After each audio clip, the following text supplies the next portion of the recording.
Kanpai! Pure vodka. What? You have pure vodka? You too? Excellent. No, it's just water. Okay. It's moonshine.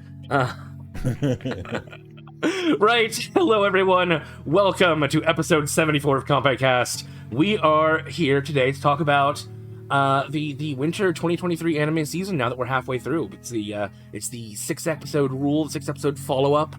The look at these shows that have failed me for the last time. And joined, of course, by Xeno and Thaylien. Hello, guys. How you doing this week? You ready to get into some stuff, some fun stuff? Yeah. Ready to launch. Excellent. So let's do a little bit of housekeeping first. So we've still got Xeno going to Japan soon, and the show will be on hiatus because he's gonna be in the Weeb Mecca, the Weeb Utopia, and he's gonna come back and tell us such wonderful stories. We're not quite sure when we'll pick it up again, but it'll likely be the last week of March, only because I don't know if I'm going to feel up to actually talking about anything the weekend I come back. I'm going to need to recover because time zones and all that shit. I don't know. We'll see how I feel. So you can remember, just a quick reminder to everyone to like and subscribe while we're here at the start of the video. And we've got chapters and timestamps that you can watch. You can skip to exactly the shows you want to see and see our opinion on it, or skip over spoilers when we spoil stuff.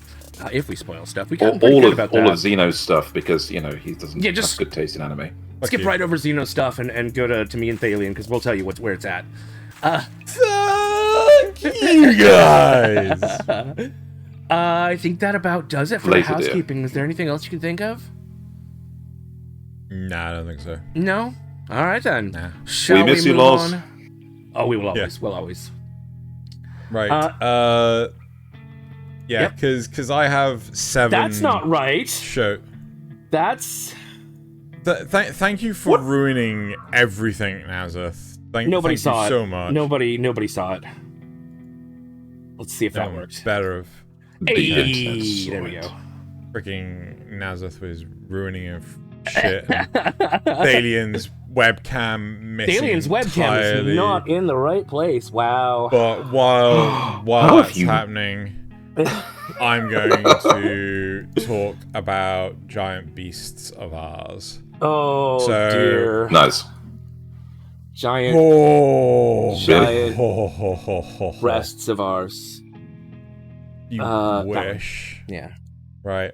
So this has turned into a hard pass for me. So I cannot take it anymore. It's not a good series. Like, it has a lot of premise, it has a lot of potential, but I got 5.5 episodes in. I was so bored I actually fell asleep. And I just and then I swapped over to like Handyman, Saitou, or whatever else I had, like Campfire Cooking in Another World. I just started watching something else, and I was like, okay, I'm actually entertained now. So yeah, no, honestly, the problem with the series is that it just shuffles. It's shuffling along at snail's pace. It is introducing new characters every other episode, but it doesn't really elaborate on who these characters are. It doesn't really explain like who these characters are, the world that these characters are coming from. It's just like, and then this character appears. We've got our weird mascot character who we can see with a cat on its head. These characters do my head in. Yeah, it's like they're all the same, but they're not. It's weird. Well, they're different animals. So like the one that's with our gang is a cat. The second one that we encounter has a dog, and the third one we encounter has a lion. But as I said, I got bored halfway through the 5th episode. I just couldn't finish it. The crew end up going to, I believe, like this orc village in the mountains. Main protagonist here, Blank Kun, decides to self-insert Kun, decides to not engage with the orcs, and then he gets called out, ends up going out there instead of oh no, that's not the name of the character, that's the name of the cat that's on my head. No, he just instantly steps out and goes like, yes, it is I, self-insert Kun. I actually just remembered his name, but regardless, I'm sticking with it.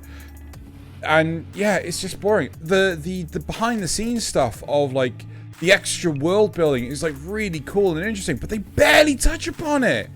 It's like, what is going on with the extras, the actual world politics and stuff? But like, you get like maybe, I don't know, 2 seconds every other episode. It's badly paced, and I just can't stomach it anymore. So that's basically it. It's well animated. Mm-hmm. The intrigue is certainly there, but it's just going at a snail's pace, which makes me think that they're trying to stretch out the content, or they don't know how to. They don't know how pacing works. Because that's the impression I had from the first 3 episodes. Is like they started out at a breakneck speed and then just slowed to a crawl, and it felt like what is pacing? So in the 4th episode, like the first half of the episode is introducing a new character who is trying to cheat our main protagonist out of everything he owns, so that she could rescue the girl that's with him, because she mistakenly thinks that the girl's a slave. Right? Okay. And like, what on earth fucking gave you that idea? What made you jump to that conclusion? Right? Because he was shady looking. Wow, talk about judge a book by a fucking cover. So yeah, and I would never accuse you of owning slaves, and you're fairly shady looking. I'm the shadiest of us all. But and one of us is just an animated scarf. So that's true. It's true. But yeah, it was just so it was just so bad. And the thing was, after the mistake was cleared up, he wasn't given any of his stuff back. I was like, this feels wrong. Now you're just ripping the guy off. So it's poorly paced. That is a shame. That is a shame. Yep. Right. Okay. Fair enough. Do you want to go next, Thaylien, or shall I go next? Shall I go next? No, you go next now. So I have nothing but good shows almost nothing but good show. Almost nothing but good shows. So let's do Handyman Saitou, because that's the one I expected to kind of not like as much as it went on, and it turns out. Oh yeah. It turns out that in fact it is a must watch. Better. Yeah. Episode 5, like the moment things, like everything that had built up until this point kind of came together in episode 5 was the moment that really just oh my gosh, how is this show taken short little bits and added it up to this actually deep, sort of amazing meaningful plot. Yeah. There's drama, the meaning, the characters that we didn't expect to see all coming together, and I love that the ninja and that's in love with the witch isn't necessarily a bad guy, and the demons he's with aren't necessarily bad guys. Exactly. Well, that was what I got from the short earlier on. Was the ninja isn't a bad guy. He got sent to hell because his ability is to step on shadows and freeze people. But the witch's shadow was the gateway to hell. Yeah. But when he came out, it was because he'd actually befriended the demons, and it's like, okay, fine. Yeah. Yep. But it now means something. I want to see what they're going to do with the monk with the giant staff, or the wizard with the giant staff. Oh yes, because, the muscle wizard or whatever it was called. Yes, something like that. Yeah. The strong, the super strength wizard. Yeah, I think one of the most impressive elements of the series is the fact that it has mastered pacing really, really well. Yeah, it has. It will jump between narratives all the time, but at no point in time are you bored of the jump and you want to go straight back to where you were. You do want to go back straight to where you were, but you still are enthralled by what's happening right now. Meaningful cuts. That's what got me. Every cut to go back and do a scene or a backstory was relevant and meaningful for the moment you actually went there. Yeah, that's actually really good on their part. Without getting into spoilers, learning Morlock's backstory and why he has this time magic spell, and it's oh my god, I did not expect that from this show that was originally just a bunch of cute little shorts and occasionally a little slice of life sort of building, and then it just oh my, just about the time I was thinking, I don't know, I'm not sure I like this shorts nature, I'm not sure it'll hold me. Yeah. And then they're like, yep, no, we got you, buddy, we got you. Yeah. It's incredible. Straight up. Oh, I loved Relza's light armor transformation. That was amazing. Although, we lost Craig. Right. Sorry, don't know what happened there. Where was I? Wow. Basically, we're saying how amazing this show is, and that everyone should just watch it. This is how isekai realistically should be with its depth. Oh yeah, the fact that he still uses his handyman skills to do things, and perfect. So it's people should watch it no matter what. Absolute must watch, 100%. All right, onward and upward then. Yeah, so I'm going to start off with Chillin in my 30s after getting fired from the Demon King's army. And this is still... I'm going to pop this up a little bit to a low acquired taste from where I was originally. Okay, alright. So what elevated it for you? The fact it's following through with the relationship that it started. It's following through with the story it started and actually did a time jump in episode 6. Yes, so interesting. It sets him up. It gives him this thing, and instead of just going on this whole thing of this guy's amazing, we're going to keep going from strength to strength. No, they've so far skipped all of that bit. We've done the establishing him as a powerful character, the start of what he's actually what he's actually doing there, and they've skipped a whole year.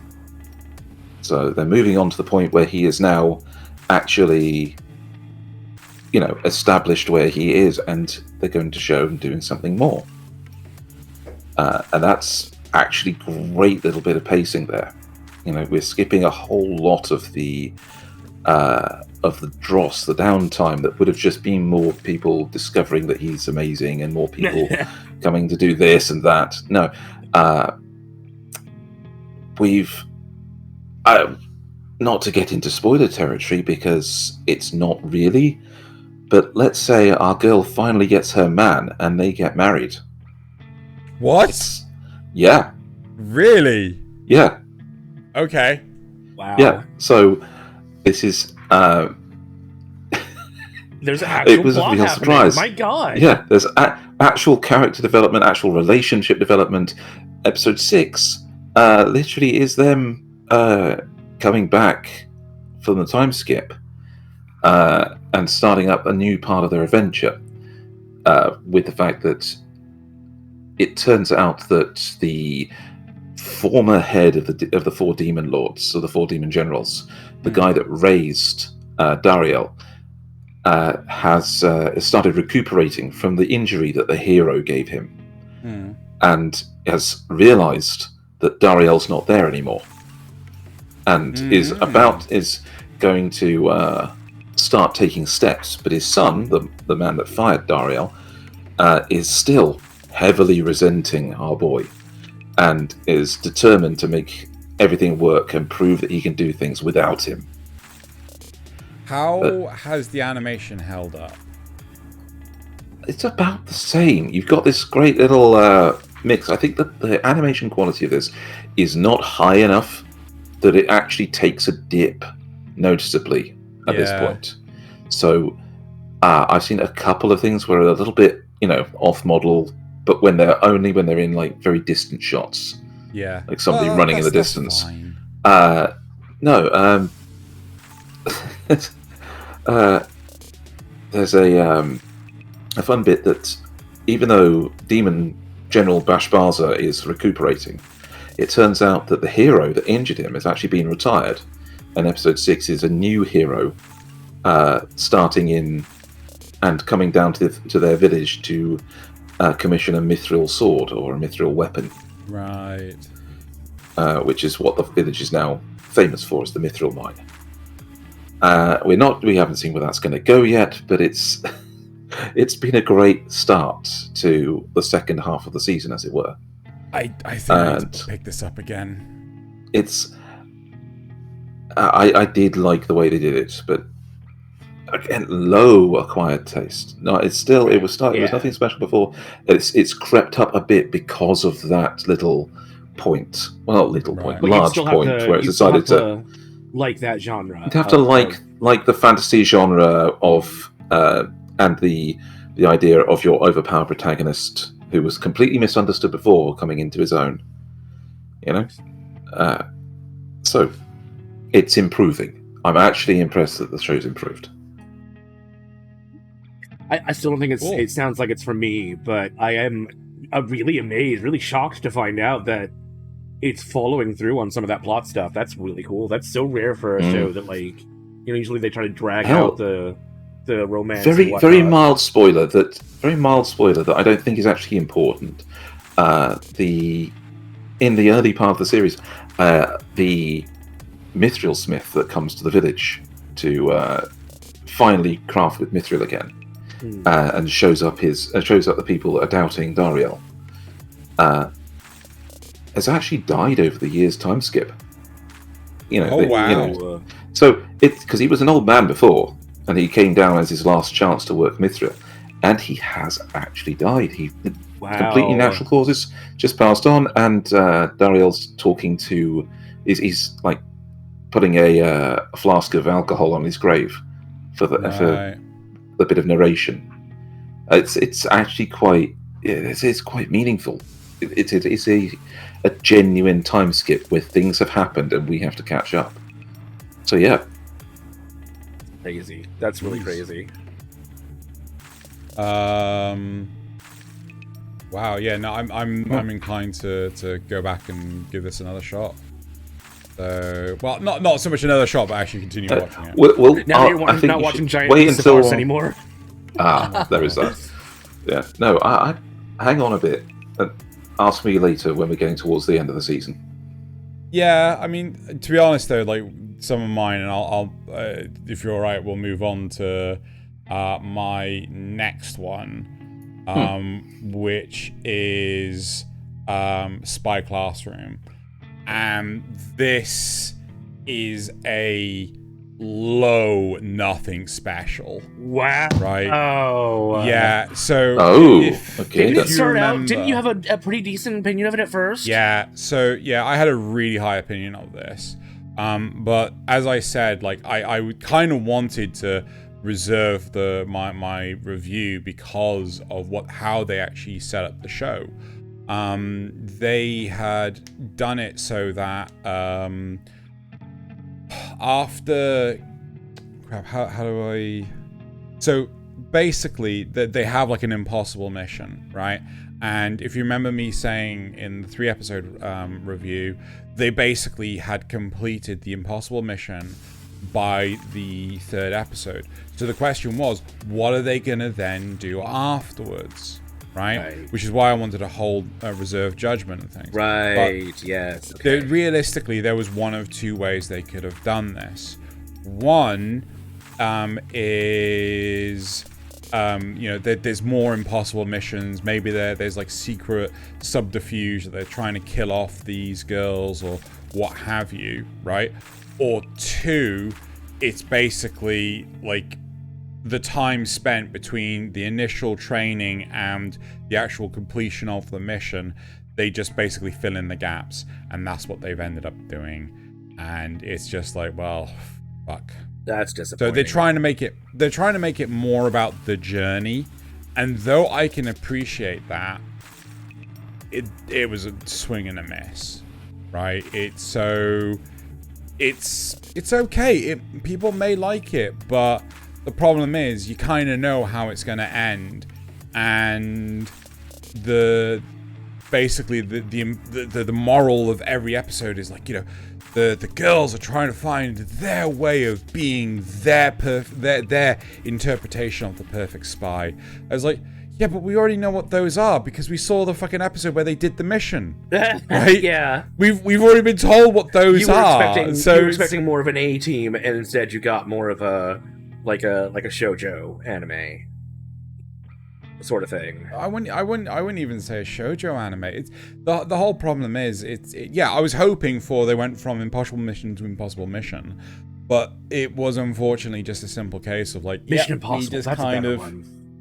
Yeah, that too. But they just went like, oh yeah, now we're just going to focus on our training. Yeah, they've gone from proving themselves to now improving themselves, and that's not the same thing. Yeah, and I think a comparable, you know that in Boruto, like Naruto becomes Hokage, right? He becomes the leader of the Wind Village. I can't remember what the fuck Hidden Leaf. Hidden Leaf Village, right? He becomes the leader of that clan of or that village of ninja, right? It's like, you show him off like really early on as this kid, and then after a couple of episodes of that, you jump to him being Hokage, and then you're back to him being a kid. It's just like, no. So yeah, it's unfortunate, but that's how they went for the story. Upsetting. Yeah. Okay.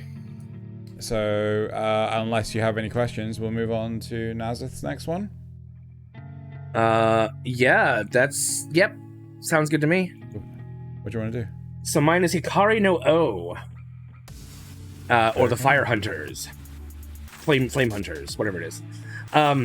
So this is so I gave this a must-watch last time on the basis of just 2 episodes. Now there are 5 episodes. And I am still giving it a must watch. In fact, if it was like a 8 before, it's gone up to like a 9, a 9.5. I am in absolute love with this show. This is some properly fantasy shit, right? They put a lot of thought into the world. They put a lot of thought into how humans can survive without fire, how fire can be used as a weapon still by certain people. Ignore that art style. I haven't seen that happen again at all in these last 3 episodes. So that makes me happy because it was really weird and jarring when it happened. So essentially our characters were on this train journey, but then the train gets attacked, which lets us they get separated from it because it gets attacked and destroyed, and they have to escape into the wilderness. That gives us a look into some of the other areas of the world. There are these people called the Tree People for some reason, and they do kind of look like they're partly made out of trees. Treeple. Yes, and for some reason the fiends don't attack them, so anyone who's traveling with them is safe. And like we also find out that the villages are each protected by a guardian deity, but what attacked their train was one of the guardian deities who has gone mad, and the only people who can do that is one of the divine clans. So we get to learn that there's a divine clan that's working against the other ones. And the way they introduce this information to you feels very natural and very, very fluid. I can definitely see that they're building up towards something. We've now got like all our principal actors in place. We've got a new fire hunter for them to team up with, who is teaching our main character Toko a little bit about like, you may have an aptitude for this. You may actually, because Toko actually ends up killing one of the beasts along the way, and yeah. So it's like, oh, I may actually need to start teaching you how to do this stuff.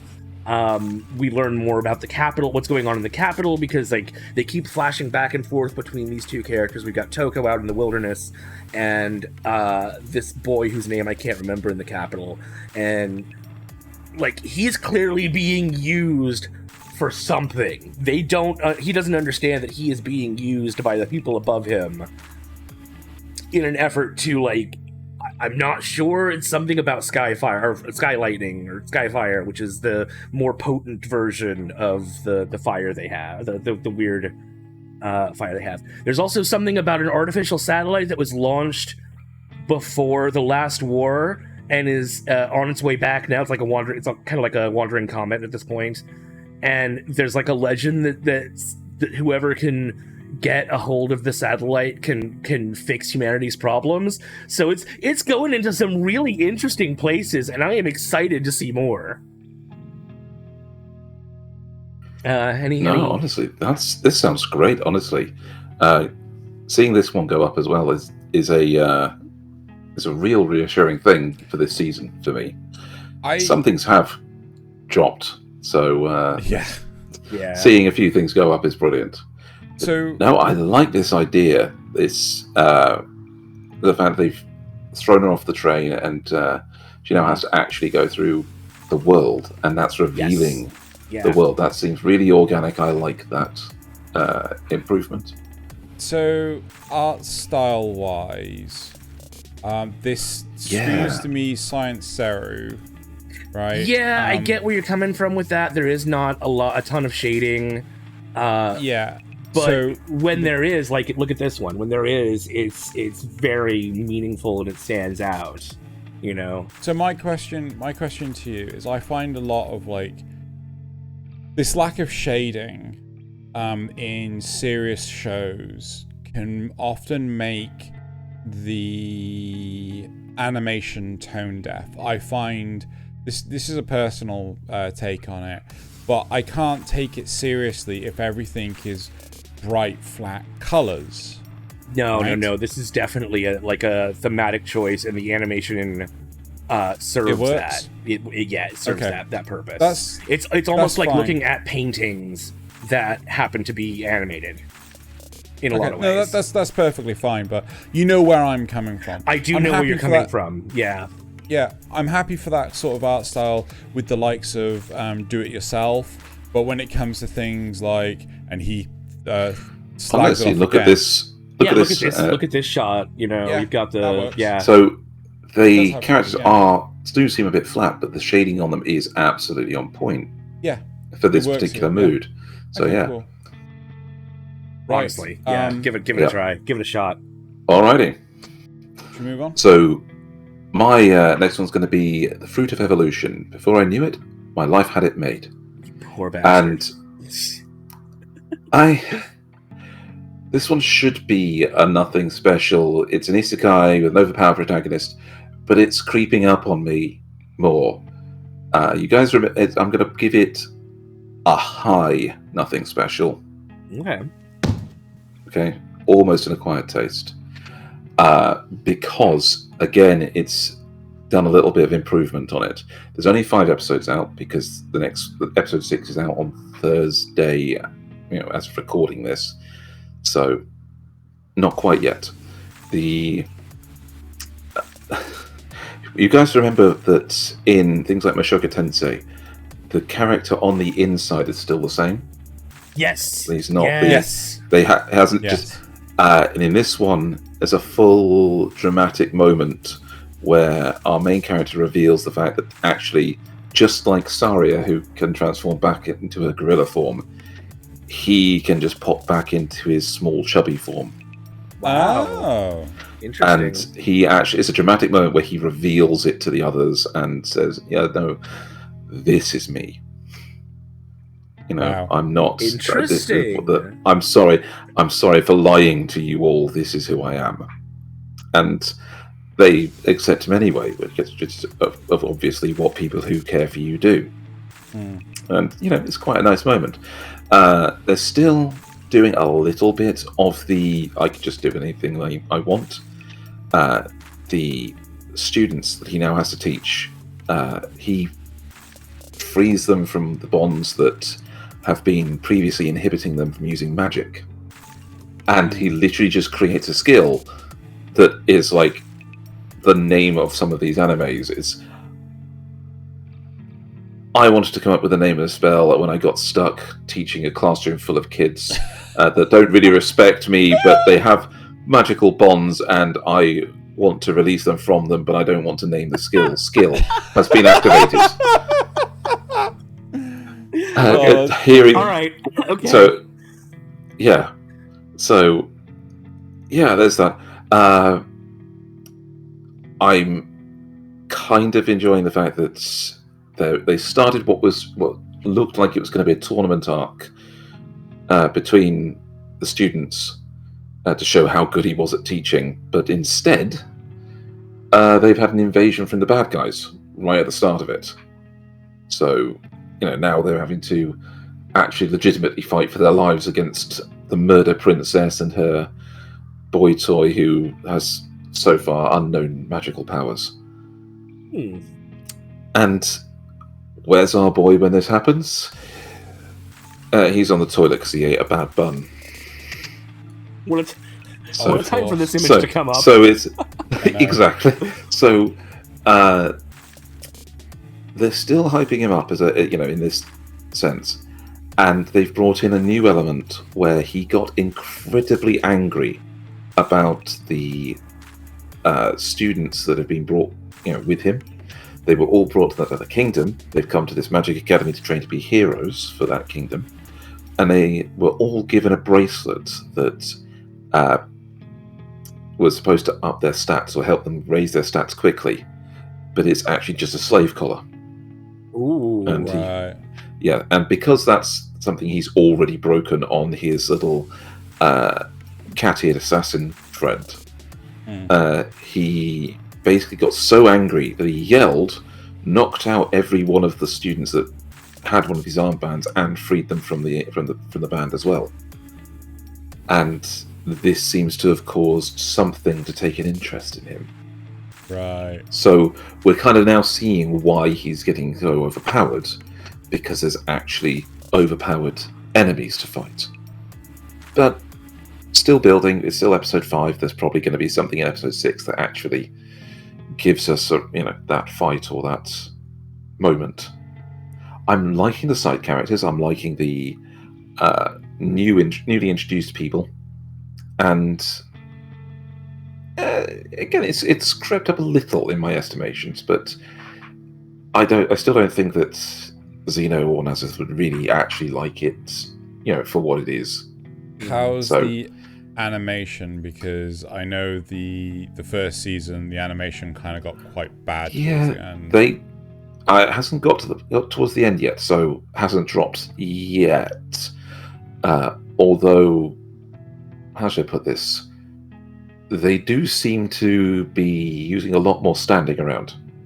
Oh, lots of long standing shots. There are not so much long standing shots. They are standing shots, a little bit of animation, then standing shot, and a little bit of animation. So they're obviously trying to stretch a couple of moments to cover some gaps. Right. Yeah. Right. So that's all it is for now. It's crept up, but it's still not great. Fair enough. Right. time to move on to Campfire Cooking in Another World with my absurd skill. I am utterly shocked by this series. It has gone from I can't remember what I gave it last time. I think it was like a low acquired taste or a high nothing special to a high acquired taste. Wow. Okay. So I was kind of, because when we did the 3-episode rule, only 2 episodes had come out at that point, and I was concerned about how it was going to handle the whole well, basically the narrative, like, you know, how is the plot going to proceed forward and things like that, and they've actually done a fairly decent job. So the animation has stayed on point. It's never declined at any point. New characters have been introduced. So our main protagonist, Kun, has ended up with a slime, which isn't just a random, you know, just, oh, this is just a useful MacGuffin. You know, he actually cares for the slime, which is actually quite useful. It's like quite nice as a change. And the other side, the other character is a goddess. Now, the goddess doesn't actually spend time with them, but the goddess is seen like in you know, whatever godly plane they're in, observing them. And the goddess character is one of my favorites. So she is the goddess that basically gave a permanent blessing to our legendary beast, Fenrir. I think it's Fenrir. I can't remember what the name of the wolf is. I'm just going to call it Fenrir. It's almost always Fenrir. It's always Fenrir. Anyway, so this goddess, she gave the buff to this legendary beast, and you know, in order for our main protagonist to get better at magic, he actually prays to the goddess for a minor buff, like, you know, so in order for him to, because he can't handle a greater buff, he can only handle a minor buff.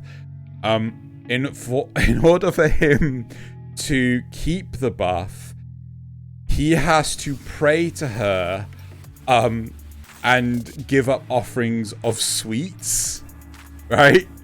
So he's on like his online grocery skill, and he's buying things like melon bread or dorayaki or things like that. He's just like, you know, all sorts of stuff, and then he basically has to pray it to her. He has to do this once a week. And she's getting put off because she stipulated it only has to be once a week. So it's like, no. So she'll send him, she'll talk to him in a divine message. It's basically he's hearing her in his head. And it's like, yeah, send me some of that chocolate and the cheesecake. Send me some of that. It was like, just pray that to me. It's like, I thought you said I only have to do this once per week. Then send it to me now! Is this really a divine message? Yes, just send me the tempt! So it's quite, just going to show how addictive sugar is. But I will say, I will be impressed if this could go beyond an acquired taste. I genuinely would, because it does heavily rely on the theme of food, right? So we have our main protagonist in Fenrir. Fenrir does an amazing job of, you know, he's eating everything, right? But as he is the one that's eating everything, he is responsible for providing the meat.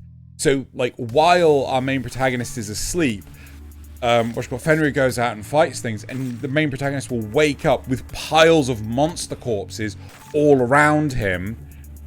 And he's like, yep, that's the meat. And it's like, what am I supposed to do with all this? He ends up having to take it to an adventuring hall where they'll chop it up for him. Like, yeah, so it has gotten a lot better. So I'm surprised, and I'm pretty sure Thaylien will enjoy this if he's not already watching it. I'm not quite sure if Nasuth would. Yeah, it doesn't sound quite I'll have to for give me. it a But try. it does sound like it has funny moments in it. So it's funny. Yeah. It is yeah. funny. So right. Okay then. Yeah, that's unless you got any questions. Nope. My turn. No? Okay. Let's do Kaina of the Great Snow Sea, shall we? Now, in my notes, I wrote down that this was a must-watch, but I'm gonna revise that into a really high-end acquired taste, because again, it's only 5 episodes out right now, so I can't even give it a full 6 episodes. But I feel like it has the potential to be a must-watch for sure. The story has been moving at a really natural pace. The 4th episode gave us a chance to learn more about the princess. I think her name's Riraha. Either way, the princesses gave us time to learn about her history as they were climbing down, literally from the stratosphere or whatever. There are things set up like the breathing suits that come into play later when they're trying to escape, because they also work underwater. There's politics going on that we don't quite understand. There's it's hinted that the overhunting of the bugs down on the surface, because that's what the people eat to survive. Overhunting of the bugs on the surface may be what's responsible for the canopy dying up above.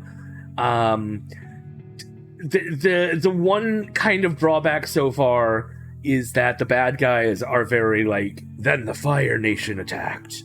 They're the only ones who have like, they're the only ones who have like metal ships and any level of real like high level technology. It's a little bit annoying on that end. But on the other hand, we've got like this whole sort of Dark Souls, the Age of Fire is ending, and people are gathering around the embers to for what little bits they can scavenge out. We actually get to see the underneath of the Snow Sea, because like I said, their breathing suits let them go down underneath there, and you can see that there are massive roots going all the way down to the bottom. There are ruins of old cities, because as the Snow Sea has risen, they've had to build higher and higher up. There's a bit later where the princess is kidnapped, and so they have to go find her. Well, Kaina and her brother, the princess's brother, go to they escape, they sneak out to go to find her, and they're crawling down into some of these old areas, and it's really very Dark Souls in the way they look, and it's really interesting. It's a really interesting world, and I like that everything they've done so far sort of makes sense and doesn't just come out of nowhere. Like nothing just smacks you over the head out of nowhere and says, you fool, you should have been expecting this. No, it's all actually very nicely set up. You see, lad? Yeah. We built castle, and it's sank into the Snow Sea. So, we built a second castle. Take it to the Snow That also sank into the Snow Sea. We built a third castle, and what do you know it? That also sank into the Snow Sea. But the fourth castle, the fourth one stayed up. Yeah. There's also some mysticism stuff going on, but I don't know if it's actually mysticism or if it's some kind of technology that hasn't been explained yet, but we'll find out about. Our two main characters, the princess and Kaina, keep seeing this green, like almost looks like a jellyfish or something, or a mushroom, and it seems to be guiding them, and has been for quite some time. Oh. And they're the only Kind two of like that they know of who can see it. kind of thing. Yeah, Okay. but they're the only two they know of who can see it. So I personally, I think it's some kind of ancient technology that's guiding them along. But who knows? Who knows? Holograms, dude. Holograms. Yeah, exactly. How, again, like I seem to be very focused on this one element to all these shows. How is the animation held up? Because obviously this is CG. It is CG. There's it's very consistent occasional. then. There's some occasional weird texture stretching here and there, which is very off-putting, but it's not It's not super often. For the most part, it's all right. The movement seems relatively fluid. Nothing looks too gross or anything. It's fine. It doesn't hurt me the way some CG shows this season hurt me. What other CG shows are you watching? I don't know. Which one could I be watching? Oh, fair. Which one could I have been watching, Zeno? Yeah. Sorry, I forgot that even exists. Yeah. Right. Next. Okay. I'm going to go on to Ningen Fushin. Adventurers who don't believe in humanity will save the world. And this is improving. And I can't remember what I gave it last time. So I'm going to give it a low acquired taste on this one. Okay. All right. It's improving. It went in a very weird direction at the end of episode 4, I think it was. Mm-hmm. And where they've introduced a new character, but they've also introduced a new concept into this world, which is this idea of if they really do actually believe in each other, they can access vast and wonderful powers from their new companion, who is also a sword. They hold off their sword and say, I have the power. Yeah. Very much. I have the power union. Anyway, but what they've done with this is, instead of they've said from the beginning that these guys will save the world, but this is the story before that. And I'm liking that simple consistency, because they're solving each other's problems slowly. So they go into our dear Dragon Girl and how they discover her backstory in the 3rd episode anyway. But they then explore in the 4th and 5th episode how to kind of bring her out of that. They don't solve it, because none of these problems get solved very quickly. I think that's the 3rd and 4th episode. Yeah, and they so they improve their relationship, their teamwork, or however they want to call it. They still claim not to trust each other, but that's kind of breaking down a bit as they grow to like each other more and more. And they go for the most recent episodes with this. Hold on. Some guy razzing his bike outside. Oh dear. So the Adventurers Guild in this world are actually seem to be a little bit more involved with their adventurers. They're not just a place to go and get things. So the last couple of episodes have revolved around the fact they've found Nick's old girlfriend, the con woman, and they want to try and get away from her, put her in a place so that they can get away from her and move Nick on from where he was, move his development on. And instead of doing some silly fight like they did with Beast Tamer or similar, the guild interferes and says they're going to have a math brawl. So the idea is that they have a 2-part competition where one of the people has to solve math problems, and when they've solved them, the person that scored the most points on the maths problems, their team gets to take some free shots at the brawler part of the thing. I think as if they're having a boxing match, and the guy can get free hits in. So they use their own ingenuity a little bit to find out how the con people are cheating and bring that to light. Rather than actually win, they expose the conmen for the conmen they are. I see. And they do it in front of a whole guild full of onlookers. So the cheating con woman X gets arrested, and they all do, and they try to make her a little bit sympathetic that she's going to turn good, but didn't have the opportunity, and they prove that no, the fact that you chose to keep going shows you weren't ever going to improve on your own. Here's your intervention, you're getting arrested. So it's quite a satisfying little arc to the story there. But they're still not getting into adventures yet, which is a little disappointing. So that's why I'm not giving this more than the low acquired taste that I did. I'm enjoying the story, but I don't know how much other people would. Yeah, I'm not gonna lie, that sounds bland as fuck. I will say, off the last 2 episodes, I would give this a nothing special. That would be fair from you, yeah. The 6th episode, the animation was so horrific. One guy is actually missing half of his face. Oh, there is that one, yeah. There's this basically, as Thaylien says, the this is why you've brought this up this whole time. It's because you watched this. Yes, I did. I was like, what am I watching? It's so bad, right? But like, if like, which one is this? The fights are like, I would.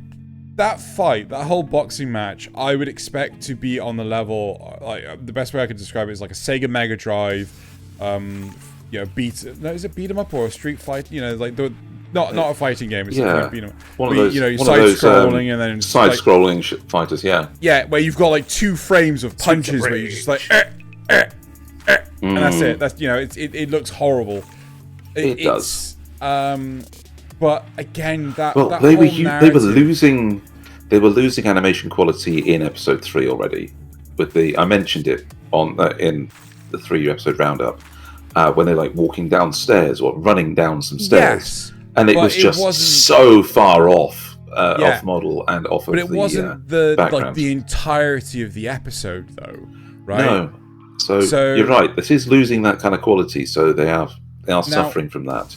I'm hoping that this is the sort of animation studio that focus on the beginning episodes and the end episodes in terms of production quality, and then the middle episodes are the ones that they save all their money. Well, it's these boring ones where they're actually kind of this seems bland.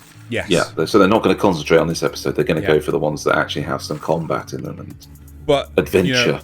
There are some studios out there, like the studio that did, World's End Harem, right? The quality of World's End Harem degraded as the show went on, right? Like the animation. World's End Harem started at a low point and somehow got worse. Yes, that is exactly in all directions. But the big thing with this is that, like, we wouldn't in the episode 6 there are no perspective shots like this. Actually, no, there might be like the odd one, but the majority of the perspective shots just like they're not cool action scenes. It's just like talking, scribble. So I'm on the fence with this one. I might give up in the next couple of episodes. Fair point. You might well do that. Yeah. So right, moving on. Let's go on to your next one. I've lost the list. Right, okay, so oh god. I am going to do Shazbot, where is it? There it is, right. Reborn to Master the Blade, from Hero King to Extraordinary Squire. Okay, I really, really want to give this a must watch, but it's a mid-acquired taste. Right, I have to be fair. Yeah. Right? I have to respect other people's taste on these things. I have to respect that people aren't going to enjoy this. To me personally, this is a low must watch. The animation isn't perfect, but it's passable. The characters have this weird, creepy smile, which you will see in the intro. It's just like, please stop. Please, it's I can't believe I'm going to say this. The smile is akin to the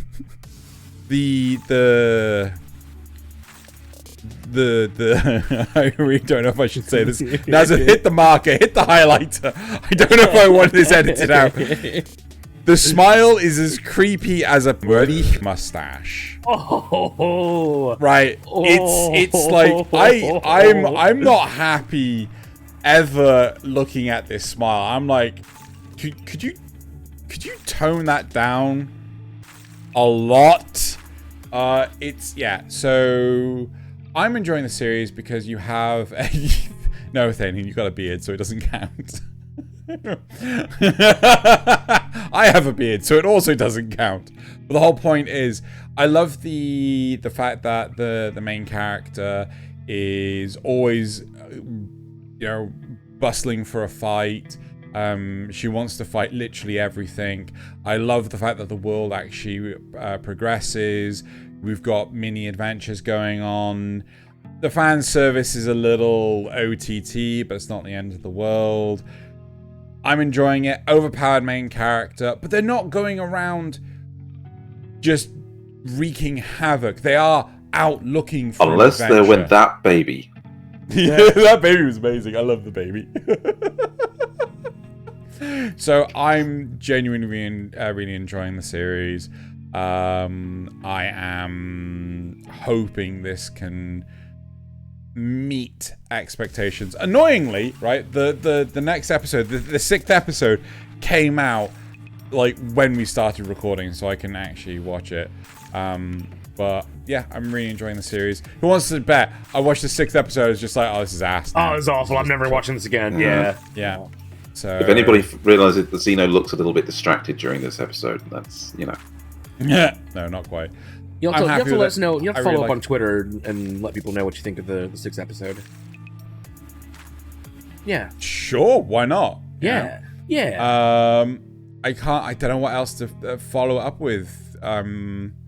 It's a really good, fun series. If you like dumb, fun fantasy shows with, overpowered. Well, I wouldn't say she's like massively overpowered because there are people that can actually hold her back.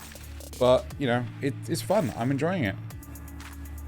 That's actually one of the things I've been enjoying about my next show. Unless anyone has any questions about this one. No, I'm good. I'm actually looking to watch this now. On that. Go for it, Nasuth.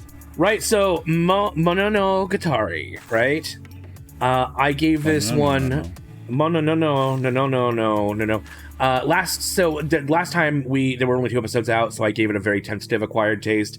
It is now very solidly in the acquired taste, and I have acquired that taste. I am really enjoying this show. I find so our main character is very powerful, like extremely powerful. But there are also characters who have gotten the better of him. Granted, it's usually in pairs, like groups or pairs, but it does happen, and he has been shown sometimes he needs to be a little more cautious, a little more careful, especially when it comes to taking on Mononogatari, who are, I'm just going to call them demons because it's easier to or possessed objects. Cool. Possessed objects. There are some that have these special dispensations to work with the humans against other cursed objects or possessed objects, and he very nearly killed a couple of those who work as internal investigations. And that would have brought down a huge shitstorm if he had gotten away, if he had done that. But luckily, somebody stopped him, and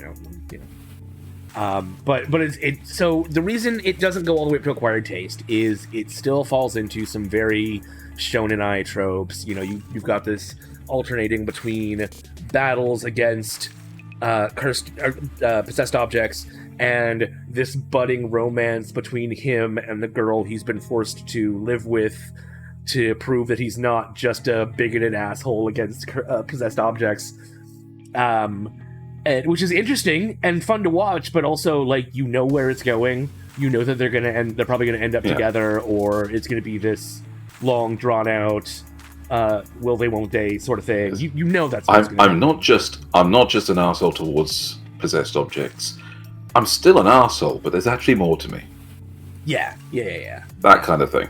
I wouldn't even say he's really an asshole per se.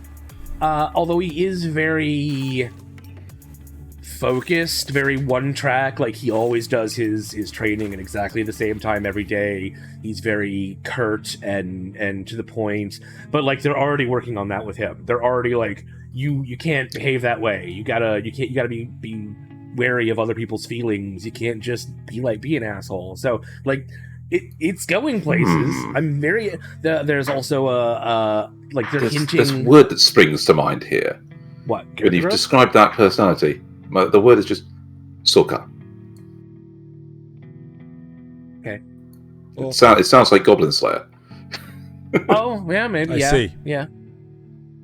Okay. I mean, his family was killed by curse objects, so I mean, that's part of why he's such an asshole towards them. But like, there's also this hint that the girl has some weird special ability, which is why neither side messes around with her. Neither side tries to recruit her or get rid of her or anything, because it's such a powerful ability. They've just decided to leave it alone. But that's sort of like his introduction to this household has sort of stirred up that whole thing, and now there's possessed objects that are interested in the family and interested in him, and it's clearly going somewhere along that line too. I'll just have to see. I like I said, I can't give it a must watch, but it's also still really fun and really enjoyable, and not just filled with your normal tropes. There's enough different there that it's intriguing. Yeah. Cool. No, that's good. Awesome. Is it me again? It is you again. So I'm going to move on to the Misfit of Demon King Academy.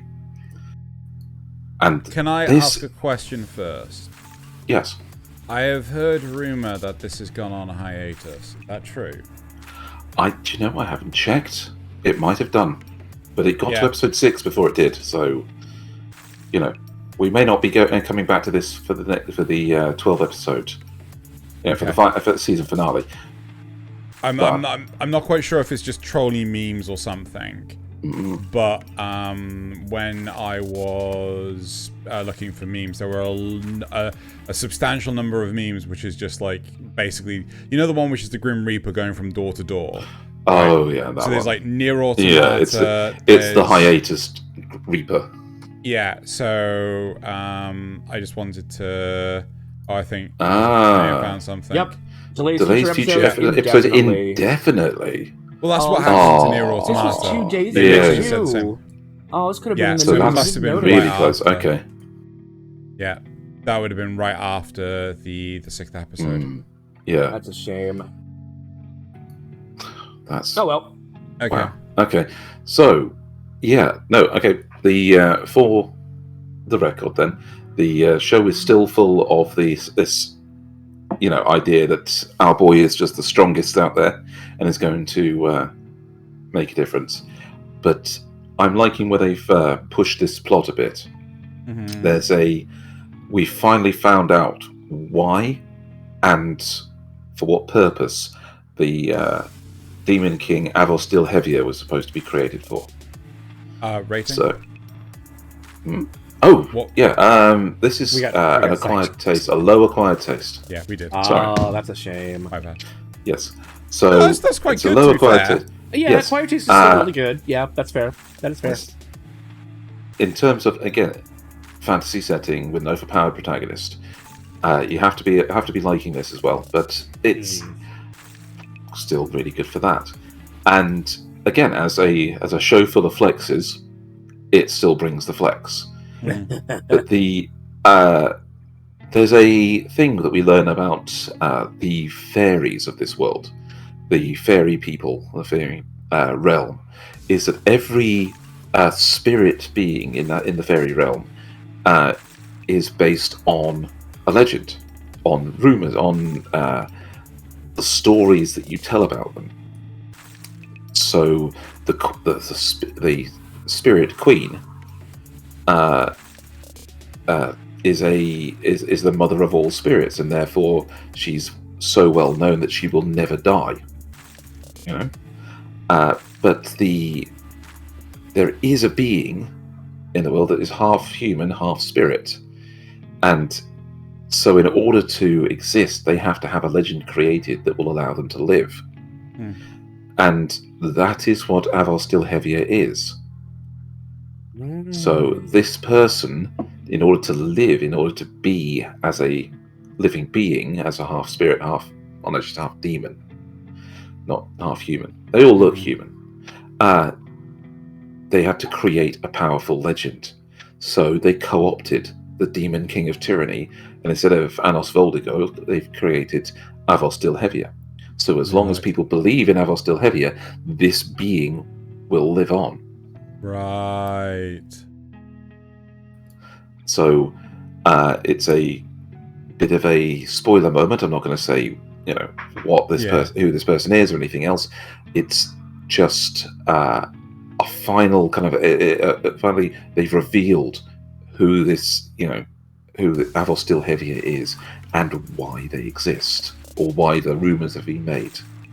And it's presenting a problem for the protagonist to actually overcome. So I want to make sure I've understood this correctly. So this this legendary being, right, that has adopted the name of Avos Still Heavier, right? They aren't really Avos Still Heavier. As long as people believe... Well, that's the thing. As long as people believe Avos Still Heavier exists, then they are Avos Still Heavier. That's as far as I see it. The spirit part of them is Avos Still Heavier, because that's what their legend is. Right. So what happens in the same way? In the same way that well, exactly. That's the question, because they're a half spirit. A regular spirit would die, right? But because they're half spirit, there's going to be some interesting consequences. Right. We did see in the first season that a person with a spirit, I think it was one of the characters' mothers, nearly faded out of existence because their story wasn't being told anymore. Yeah. So we see there are consequences for this. So again, it's building. We don't know where it's quite going. It's a problem that the main character has to overcome, but we haven't actually moved beyond the point of addressing that it needs to be dealt with. I do need to catch up with this, but yeah. Wait, so how does something like that come into existence in the first place then? If they have think that's the spoiler territory. Okay, all right, okay. So, okay. That's spoiler territory. All right. Right. So onwards. Yeah. Onwards. Moving onwards. Onwards, not upwards. Upwards, not onwards. Right. Okay. So moving on. There's a twirling towards success. Why is that? Oh god, it's doing that weird thing again with the apostrophe. Now don't worry about it. So I'm doing BOFURI season 2. I should have fixed this problem, but it's the apostrophe. Good old apostrophe. It's always the apostrophes. It's always the apostrophes, never the not the strees. Anyway, I just want to do the infamy. They've all got an infamy line, but with apostrophes. Right. So BOFURI, I don't want to get hurt, so I maxed out my defense. So I'll max out my defense. This is... this is difficult. I want to say a low to mid acquired taste. All right. So it's entertaining. If you've invested in BOFURI before, you're going to continue enjoying that. It's not really getting up to much. It's more of a slice of life. I wouldn't really call it an isekai, but, MMO adventure sort of thing. It's fun, it's dumb, it's stupid. It doesn't really... Are they still doing the message board thing at the end of every episode? Still do that. Yeah, it's still just dumb fun and having fun with the character as an archetype. Yeah. I do like the show for what it is. Just the idea that it's a new MMO that behaves differently to others, and so even the devs didn't quite know what would happen if people did something stupid like this. I'm just gonna say, Nasuth, why did you just break it? Why did you press the button to It break was already flashing. Now it's just flashing worse. It wasn't flashing at all. I don't know what you're talking about. It was flashing. You just broken it. Thanks, Nasuth. Right. Anyway, so it is a dumb fun really series. It's your fault. If you like BOFURI, go for it. It is slice of life. Nasuth will not like this. He doesn't like fun things. No, I'm joking. 100%. Nasuth doesn't. Nasuth's not into slice of life stuff, and I can appreciate that. It's. I don't know what more else there is to say, really. The animation's pretty much on point. It's not amazingly animated, but it's not the worst.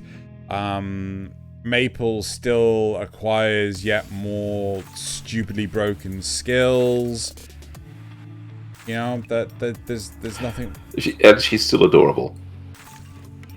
Oh my god, what the hell did you do, Nasuth? I didn't... This is because you manually changed it to... I don't know. That's not because I did anything, Nasuth. Right, anyway. Ladies and gentlemen, please forgive our cast members. We are all trained professionals. Do not try this at home. Yeah, hey, I really I'm don't the know what's engineer wrong with here. it. I know how to make things work. Nasuth knows how to break things because he's not a trained engineer. It is true. And I'm here. Right. Before this is like nauseating enough to break my brain.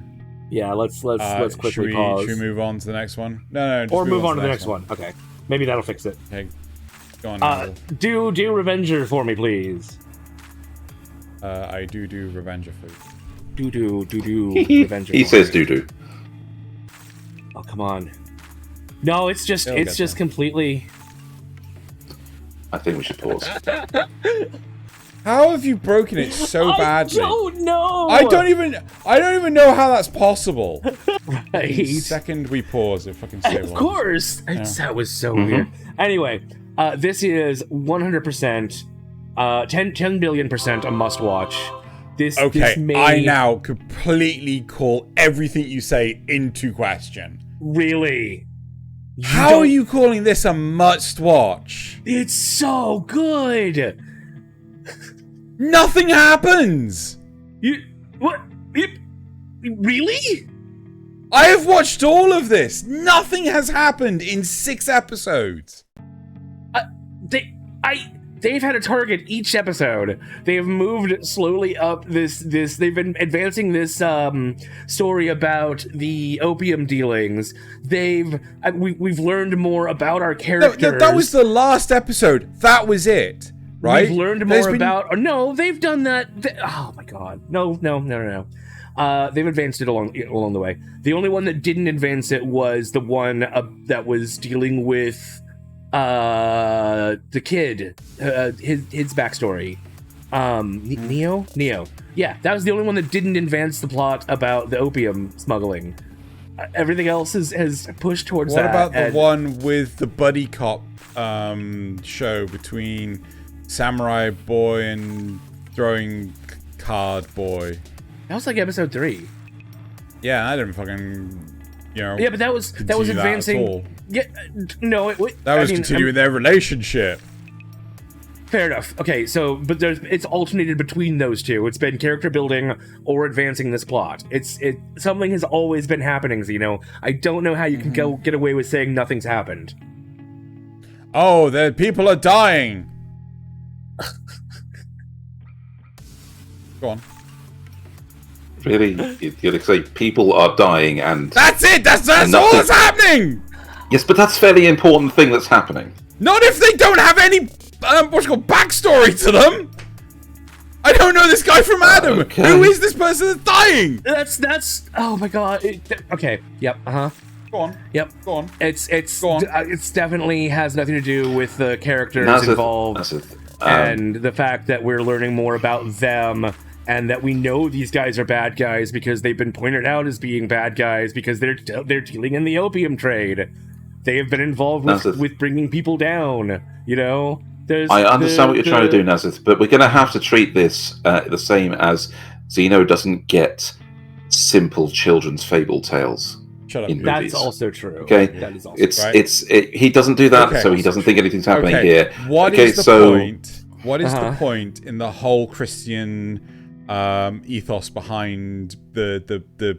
That's a period. That's period accurate. Is that it? Yeah.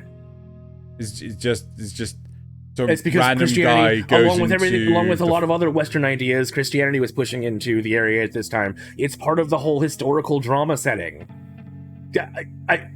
Do you not like historical dramas? Is that a problem? No. I just don't understand. Like, what's the fact that? Do you not like samurai he's constantly movies? going to? Do you not?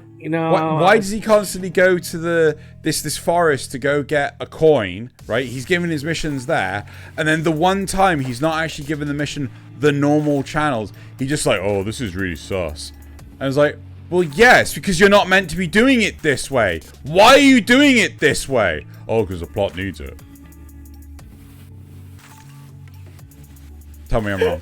You are wrong. They even say in that specific episode. I'm not wrong! They even say in that episode it's not the first time a coin has come to them in a weird way. But the only reason he's hesitant is because it's Neo that's involved. Neo is trying to get revenge. And it's Neo. It's clear that Neo is doing this for Neo trying to get himself. revenge? Yes. Well, was he? It's weird though because like he clearly wanted to kill the circus owner, but it was almost like an intimate moment. It was very like I found that really interesting. Assassinate me harder, Daddy. Yeah, kind of. I mean, it would be more entertaining if that was actually said. Oh yes. It feels like this show needs 2 episodes per plot point, right? But it doesn't. It does 1 episode and that's it, right? If it has an overarching... so first he accuses it of doing nothing, and then he accuses it of moving too fast. No. I'm saying it's not exploring it. It's not exploring, right? There is no progression in this whole opium thing, right? Apart from the 6th episode, right? Well, that's just wrong. That's How is it wrong? A pure lie. He spends an entire our samurai spends an entire fucking episode in a fucking art dojo thing, just sat there painting while watching a shop. That's really advancing the fucking plot. That's about his progression, and the person they kill, the person they're watching, is involved in the opium trade. That's what I fucking said! An entire fucking episode of whopping. That's what you are so I'm not talking. You are okay. wrong. I'm not, gentlemen. I'm calling a halt to this right now. No, right. Okay. Okay. Entire episode, right? Calm. Watching a shop. Come on, Yeah. an entire. At least he didn't set up a shop. Well, he did technically. Where we also learn it's not an entire episode; it's like half an episode. We also learn more about. It's the rogue guy explaining all the versions of their job hunt that failed. The rogue guy. Which one's the rogue guy? His roommate. The guy that throws the gambler. cards. Yeah. Right. Yeah.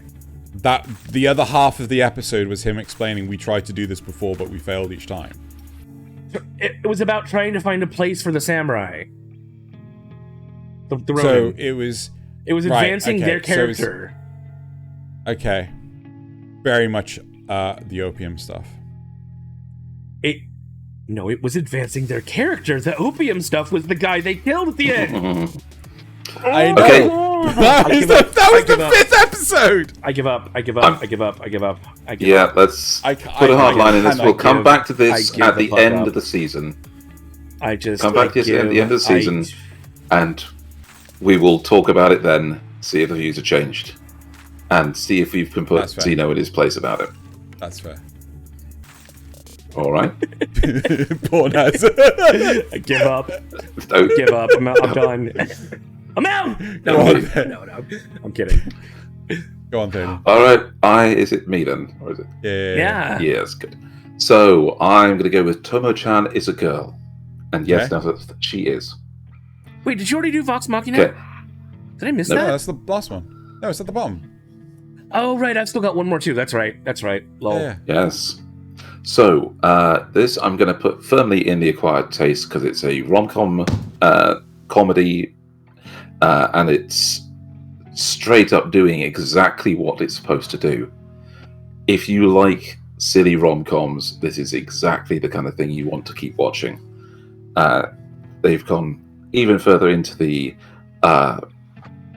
progress on this relationship that's just not happening because our male lead is determined to actually treat his friend as his friend, even though you can see that there is feelings developing, while she is just wanting to be a bit more girly and date him like a normal girl. Can I query? You're saying that it's progressing by not progressing. No, it's going further into the dilemma. Okay, the situation is not changing, but they're actually pushing on how this will actually go.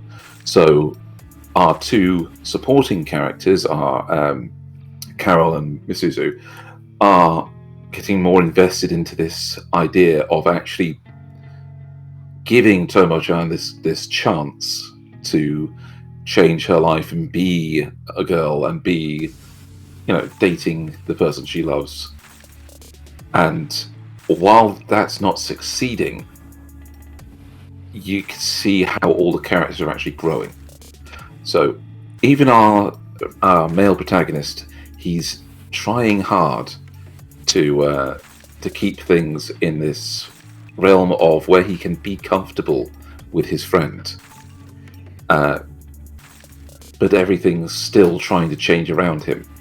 So they have, like a dodgeball episode, and he realizes that even though he was expecting Tomo to win this for them, crikey, I have a message. Sorry, even though he's expecting it, he wasn't expecting her to actually count on him and pass to him. So he kind of realizes, oh, maybe I'm not keeping up with her as well as I thought, because I wasn't expecting that. And you see the thoughts going through his head, you see the progression as he's trying harder and harder to be the person he wants to be. And the inner doubts that are coming into his head. It's the same for all of them. So we're finding more out about Carol being the ditzy blonde of the show, but she's actually really, really intelligent. Does she have a single antenna? No. A hair antenna? No? Well, then she can't actually be the comedy between her and Misuzu is absolutely hilarious. They go to her house to visit for a day. Whose? Carol's. And it turns out she's fucking minted. She's a really, really rich. She's a rich princess. So she draws them a map for Tomo and Misuzu, and it's really, really out there. Things like forest here, convenience store here, my house right here between the two. And so they're walking down this big wrought iron fence with a woodland beyond it, and they happen to meet a older blonde lady who looks rather like Carol, and so, who says, "What are you doing outside my house?" And she completely thinks that Tomo's a boy until she looks straight down at her chest and goes, "Oh, tits." Yeah. What? Wait, legit verbatim? Yeah, literally. Oh, Mune. I mean, oh my god. And says, "No, well, I actually am a girl." Yeah. I said, "Oh, okay. So, are you Carol's friends? Come on in." Oh my god. And they should have read the title of the series. I mean, they would have known. Yeah. So they have a stop there for Tomo's birthday. Carol rocks up with a bar of gold. God. Yeah, because she's still not quite onto some of the interactions, but she's got a bar of gold. She's got two, so she wants to give one to her friend. Oh my God. Then they go to Misuzu's house. They meet Misuzu's mum, who immediately looks at Tomo and goes, "Wait, Akemi? No, that's my mum. I'm her daughter." Yeah. I've heard I've seen the memes about how they look exactly alike. Yes. Right. Please don't grow up to look like her, but don't grow up to be like her. And who is this? And she turns to Carol, and she says, "Oh, I'm Carol. And says, "Whoa, most people don't usually get this close when you first greet them. Oh no, but you're really pretty. I am not sold on this one. I'm not sold on this one." And Masuda says, "Me neither." God So damn it, you're making me like this. Stop it. It's a comedy. It's done with really good characters. It's just if you like romantic comedies with an oblivious couple in them, it's an acquired taste, obviously. But I'm putting this solidly right in the middle of that because it just does what it does really well. See, I would argue this isn't oblivious. They know what they want. Yeah, they do. Right? It's not like it's Infinite they're oblivious of what they should do. Yes. That's it. They're not oblivious about the idea of a relationship. They're oblivious about what they need to do to move forward, how to go forward. Yeah, which seems pretty accurate for teenagers, to be fair. I mean, the big thing for me is like the thing that was putting me off the series was the fact the will they, won't they quite clearly was going to be the lingering question throughout the entire series. There's another series that came out, I think a couple of years ago. I think it's called Horimiya. And again, it's like, will they, won't they? And they actually did. Halfway through the series, they actually committed. How long did it take them in Dress Up Darling? It wasn't right at the end. They haven't. It was close. They haven't. I mean, they technically haven't. That's true. But they are said it out loud. They're both determined to have it happen. Well, so in this one, I think this is a solid thing of they want it to happen, but they don't know how, and one of them's not sure whether they should. Right. Sorry, I don't know if you're talking about Hiromiya as well. Sorry, did I? That's true. I don't know if you're aware of this, but there are running memes in the My Dress Up Darling community of like, have you seen this man? And it's Gojo from My Dress Up Darling, because like he's been absent for several chapters. Really? And everyone's just like, where has he got? Yeah, because so I don't know if they're going to continue the series. I think it's pretty caught up. Or no, that was Love After World Domination. I don't know if they'll continue My Dress Up Darling. But regardless, they didn't commit in that one at all. Right, okay. All right. So we have gone over time on this one. Let's move on. Cool. So we've got under time on a lot of other ones, so it's all right. It's all right. So my next one is it wrong to try and pick up girls in a dungeon? Season 4, part 2, right? This is, unfortunately, I have to give this an acquired taste. I can't give it anything higher. Really? I do love Is It Wrong to Try and Pick Up Girls in a Dungeon? But they have spent... I like it. They have spent the last 5 of 6 episodes doing one battle, right? Now, no. but here's the thing though. It was captivating the entire time. At no point in time did I ever think to myself, fuck, I can't be bothered anymore, right? They did keep the thing going the entire time. So how many people in the battle? Not a great deal. If it's only a very small number of combatants, then that is pushing it for 5 episodes. Oh god, give me 2 seconds. Can we pause Dragon real Ball quick? Z would like to call and say, I know. Well, Dragon Ball Z is like it's already ever 2 characters fighting, but pause real quick. Right, so there's 8 or 9 characters in this fight with this floor boss, and it's not. Yeah. No, it's terrible for 5 episodes. Yeah. Although, so but if that's all they're doing, as you said, Dragon Ball Z had the. Yeah. Yeah, Dragon Ball Z holds the record for standing and talking while fighting the longest. But if that's all that's happening, if there's nothing else advancing in that time. So this is the thing. So they do allude to other events happening around the world or around the setting rather, because we never really see outside of the one town. around the setting that is happening at the same time. So that's important. The 6th episode is where like everyone's sort of like giddy for joy because like it's starting to pick up again. And I think if you love or if you're invested in Is It Wrong to Try and Pick Up Girls in a Dungeon, you're gonna love this, right? But to treat it as its own thing, like there is this 5-episode segment where it's just like, okay, So one to binge through that part of the season. I think so, yeah. I think Definitely. if you binge it, you got no problem at all. It is great. It does continue. It's an interesting boss fight. It keeps to the rules of the world setting. There's plenty of things that you're like, oh shit, did that just happen? As I said, like, Is It Wrong to Try and Pick Up Girls in a Dungeon is a brilliant series, but I have to say, not a lot has happened because they've primarily focused it on this one fight. And I imagine that's how the books are. I imagine that the light novels, like, they spend a lot of time on this one fight because it is so pivotal to everything. But now that they're past that, you think it might pick up again. Oh, totally. Yeah. Like, because we've just hit the 6th episode, and I think it's the 6th episode. Hold on, let me just make sure I haven't mathed this wrong entirely, because it might turn out as like, oh no, that was, hold on, season 4. 1, 2, 3. Yeah, so it is 6. Yeah.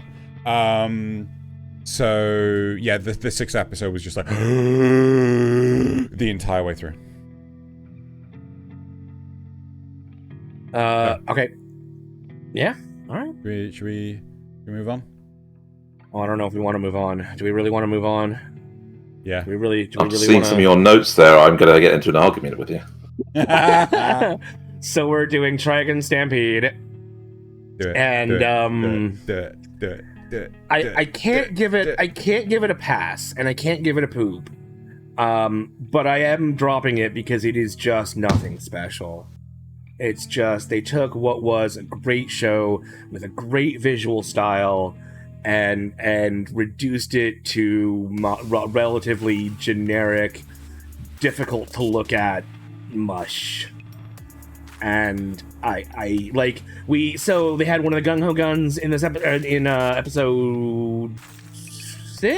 five, six. Oh no, it would have been 5 because I dropped it. I dropped it on 6. 5. Yeah, it would have been 5 because I dropped it on 6. And it had so little emotional impact, even though they tried to push it on you. Wolfwood, I feel like they gave away Wolfwood's affiliations way too soon. The intro song is not really like, it doesn't get me excited for the show the way the original one did. I know you like the style, get you excited, but it doesn't get me excited. But I love the song.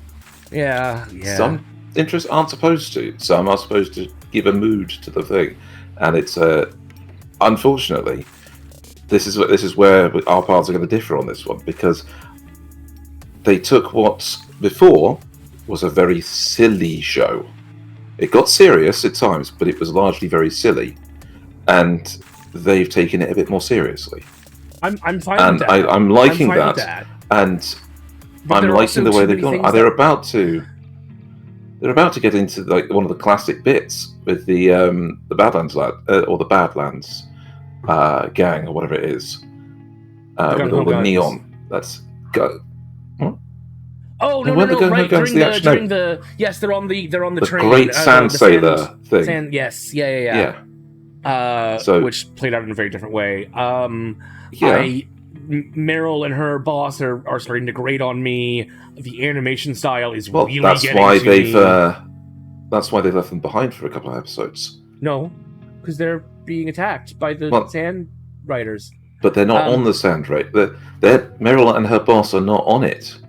No, but they're following along behind, and so they're still in the episode. I mean, Wolfwood's okay, but Needle Noggin as a nickname for Vash really feels out of place with Vash's hairstyle. Yeah, you could say that. They spend a chunk of the 4th episode inside this giant worm. Wait, is it the 4th episode or is it the 5th episode? 4th episode. And I think it's 4th, yes. I feel like the fact that this worm is doing all kinds of crazy flips and maneuvers, and they're inside just standing fine. It breaks my immersion a little bit. And that's it. That sort of thing just sort of keeps piling up higher and higher. And the breaking point for me was there's a flashback to Wolfwood's upbringing, and it's hand animated, and it looks so much more visually interesting than anything else the show has offered me so far. You can't tease me like that and then take it away. I'm gonna have to meme this. I mean, well, that's just like your opinion. Your shitty opinion, yeah. No, I'm not going to say it's shitty. Everyone's entitled to their opinion, but I don't agree with that opinion. I like the style. I like the way it's animated. It's just ugh. Okay, so I remember when I threw my oar in for the 3rd episode rule. I didn't like the massive divergence in plot. Have they done anything to explain? Nope. What was I going to say? Finish the sentence. Anything. They haven't done anything to explain anything. Why Knives is stealing the seeds? Nope.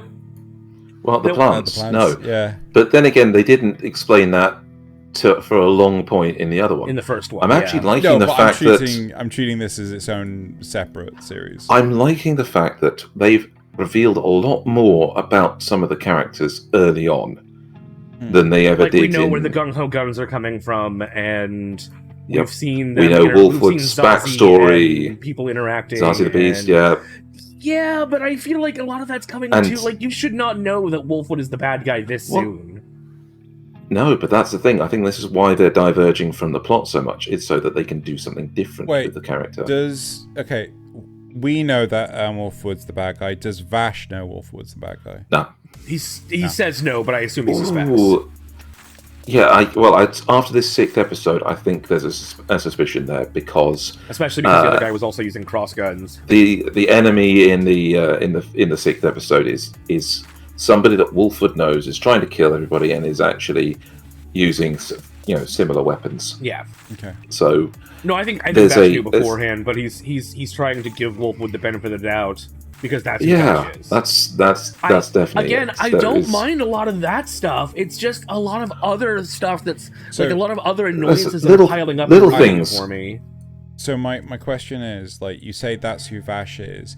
Is that who Vash is in this series, or is that who Vash was in the original? No, it's still who Vash is, because Wolfwood's given him a lot of shit for trying to save everyone and trying to see the best in everyone. But I did really liked the episode in the Windmill Village because they showed and didn't tell as much, in the sense that they showed why Vash was so invested in, for example, this one person. It's because they found a photo from 20 years ago where he's there for the birth of the boy. He's holding the boy as a baby, and in an earlier part of the episode, they show him coming to save the boy when he runs away from the village, even though unfortunately he didn't understand what the village was and thought he was saving the boy and didn't. And so coming back 20 years later to find the boy is a killing machine that only wants to kill Vash the Stampede would have hit him really, really hard. Wait, who's this? It's not in the Windmill Village. With the like all I can say is like Vash the Stampede. Yep, he's got the helmet that has a glowing skull in it, and I don't know about. I can't remember what the original one looked like. He's the one with giant guns on his arms that are also wind blasters. Yeah, so that he can blow people away as well as have Gatling guns. I'm pretty sure it was the first gung-ho gun. Very first. We've also got Livio. So Livio was only in the manga before, but now he's in this one. Manev the Gale. Yeah, Manev the Gale. Yeah, so this is Manev the Gale, but they didn't call him Manev. They called him by his real name because Vash knew exactly who it was. Might have to scroll to the. Yeah, that's how he looks. Yeah, in there we the go. new one. This is how he looked in the old one. Yeah. Okay. Nobody can see much more that tragic except us, unfortunately. Yeah. But yeah. So. Yeah. Okay, so it's interesting. I don't know if that was in the manga, but it's interesting that Vash had a relationship with this kid first. Yes, but they only show that in like the brief snippets, like showing up when he was running away to bring him back to the village, thinking it saved him, and then a photo of him holding the little boy as a child, as a baby. No, it's fine. I'm not quite sure. It puts a little bit more into that storytelling that was rare enough in the original show that I'm enjoying it here. Yeah. I'm surprised you've only gone as far as nothing special, Nasuth. No, So because am I, actually. it's not. With the way you've responded to it, I would put it higher, but I don't like. It's bland, right? And bland, to me, that's what nothing special is. It's not offensive, even though there are bits of it that offend me. No, but nothing special is that, would be something that we would still watch. No, I disagree. So what's pass? What's poop? Pass is something that nobody should watch. Nothing special is something that you could potentially watch if you're willing. Then? If you're willing to just kind of turn your mind off. Poop is something that goes beyond just you shouldn't watch it. It's like beyond you shouldn't watch it. Its existence is making the world a difference a worse between place. Yes, there's a difference between I don't recommend this for anyone and this will make you worse for having watched it. Yeah. I've always gone with passes. I've given up on this, and poop is no one should give this any time of day.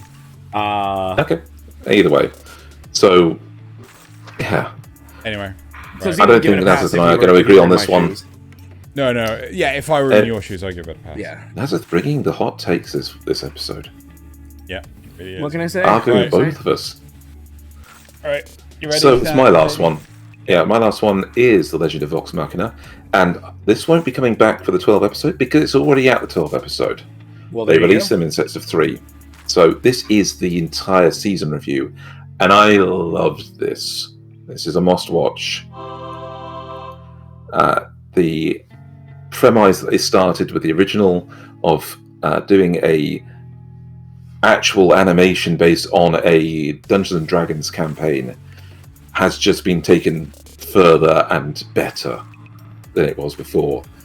They've had massive plot hooks into the premise they started with the Chroma Conclave, and they've gone to the ends of the earth to try and fill out where they've actually got to go with this adventure they're on, and they have partially succeeded. The season ends with them having a very large success over something, with many of the characters having gone through their minor arcs and improved. In the same way that a very good plot-based leveling system in D&D gives you, where the characters have got stronger based on what they've actually done. There's dark hints here and there where some of the characters are feeling... some of the characters gain power and suffer some of the consequences for it. The half-giant Grog has gone through a whole massive arc of discovering where his actual strength comes from. And the trite little throwaway answer he gave at the beginning of his arc, and he said, it's, I'm going to say it's coming from my muscles, and you're going to tell me it comes from my friends. And he gets punched in the face for that one. Lol. He gets beaten up by an old master. Just an old man beat him up.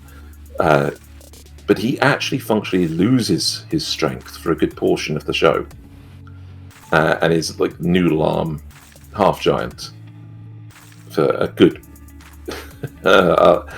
significant section, and he gets it back when he realizes that no, his friends and we've just lost Craig again. Don't stop. I'll just bring him back in here. yeah. So he actually gains his strength back when he realizes that his friends really are his power, in the sense that it's his drive to protect and his drive to help them that is actually what makes him strong, rather than just believing in himself. It's what he has to do as much as who he is. And yeah, so they're taking on the Chroma Conclave of Dragons, and there's actual dragon slaying to be had in this season, just like there was in last season. Last season they got a bit lucky with a weaker dragon. This one they've taken out one of the 4 of the Chroma Conclave, and it's an impressive feat. So everyone's improved, everyone's grown in strength. Realizations have been had. Even some rather you could have seen it coming, but you didn't, kind of twists to it, which have caused other characters to actually improve and grow as well. So I'm really impressed with this one. I completely agree with the concept of a must-watch. I will say I think it's a bit of an undersell, the fact that you can see some of the plans of the characters are really well thought out in terms of a conceptual design. Like you will see stuff that characters do that, oh yeah, this is standard, stereotypical, oh, believe in the power of the cards, so the heart of the cards, it's like shit. But like, there's some stuff that like, all I'm gonna say is the use of a sword that you cannot move unless you turn it off. Yes, right? Like exactly. So like basically you can. It gives them. This is like peak D&D in a sense, because the dungeon master the DM has given them a tool, and they were bright enough to use it in the original that this is based off, and seeing it play out in the full animation on this is brilliant. It's really well done. Yeah, the voice acting is phenomenal. The animation is top notch. What's it called? The whole building plot that's going on is still improving and still driving it. Yeah. So people want to see the next season already, because it's still getting bigger. A spin-off confirmed too? Yes. So as far as I understand it, the Mighty Nine is the second campaign of Critical Role. So right. I don't know how they tie together. It may be a case of Mighty Nine is like a prequel to, in terms of like canonical. I really know nothing. Could be of a different universe. Who knows? I think it's all the same universe, because I think they like to tie it in and things. Okay. So, but regardless, so it's really amazing world setting. They've gone to extraordinary lengths to create characters, and actually from all of the role play that was done on Critical Role, all of these backstories that developed, they've actually built them into the show from the start. So everything's based on something. There's no useless plot hooks in this, and I love that. And you can totally feel the nature of the Dungeons and Dragons roleplay, where so basically Grog, the half giant, ends up having this belt, and it's like, what does the belt do? He puts it on and he grows a beard. That's all it does. and but the thing is, his character gets really excited. I've got a beard. It's just like, it's so funny. I tell you, you see some of these things. There was this thing about the elves of the city of that guards the fire portal, being in trouble, and Kaylee is, saying we should probably go, but the rest of the crew say no, we need to push on. This is more important. But then the second that Scanlan uses his flying broom to fly up above the canopy, he sees, oh shoot, the entire place is over there, and it's on fire. Yeah. And there's people dying. And so, of course, Kaylee immediately takes off and goes for it, because that's what the character would do. And so everybody else has to follow, because it's an adventure together, not nobody's off on their own. And that, you can see how there was a plot hook that they were initially going to ignore, and then when one of the other characters did something that actually enabled them to see more of it, that was it. They were off on that part of the adventure. And many people would kind of call that railroading, except they were just really insistent that that's actually where they need to go for this next bit of the adventure. Great series. Very good. Cool. Should we move on to my last one? Your last. Cool. Right. Where is it? Oh, there it is. Right. So my last one is in Spectre Season 2. 100% a must watch. I don't care if you haven't seen the first season. Go see the first season. It is such a good series. It's very innovative. It's very creative. It is certainly a series that is better bingeable than watching it on a weekly basis. However, I make sure to go out of my way to watch this each episode. It is extremely well animated. Sometimes I have to go to the extent of pausing it, rereading the subtitles because I can't follow the logic. I'm like, wait a second, hold on, I can't read this fast. Need to slow down. It's a brilliant series. It very much dives into the mythology. I think mythology is the right word. Urban legends and stuff like this of Japan. Yokai, and the like. I can't actually think of any other terms. Oni. Yeah. Yurei. What's the other one? Yeah. So the whole thing, it's really, really well done. I very, very much enjoy the series, and it's kind of like Sherlock Holmes if Sherlock Holmes wasn't an opium addict and instead I want to say a small girl, but she's she goes to college and things.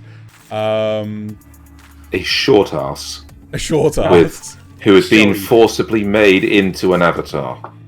It wasn't forcibly; she chose to. Yes, she was offered, but it's and kind she of accepted. they can't. So.